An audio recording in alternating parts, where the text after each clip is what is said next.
আপনাকে আমি একটা প্রশ্ন করতে পারি? হ্যাঁ পড়ুন। ঠিক আছে। আপনি কি মানুষ না গরু ছাগল? গরু ছাগল। স্যার अच्छा আপনি গরু ছাগল নাকি পশু পাখি?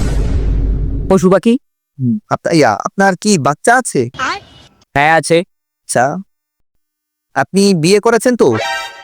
না, আমি এখনো সিঙ্গেল। ও আচ্ছা। আচ্ছা, সিঙ্গেল থাকলে আপনার বাচ্চা কিভাবে হয়েছে? এই মিয়া, আপনি কি নেশা করে আছেন? নেশা করার মতো প্রশ্ন করলো, তাই আমি নেশা করার মতো উত্তর দিই। ধরো মিয়া, আমি নেশা করি। তাহলে আমি নেশা করছি? হ্যাঁ, দেখলে তো ওটাই বোঝা যায়। চেহারা দেখলেই বোঝা যায়।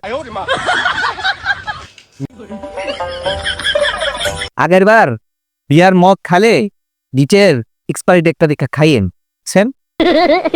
अच्छा এই মিয়া, এদিকে না, এদিকে না। ইটা তো আপনি হয়েছে। কি খাওয়াইছেন? মরটা আপনি তো হয়েছে। আজ মানুষ আইডিয়া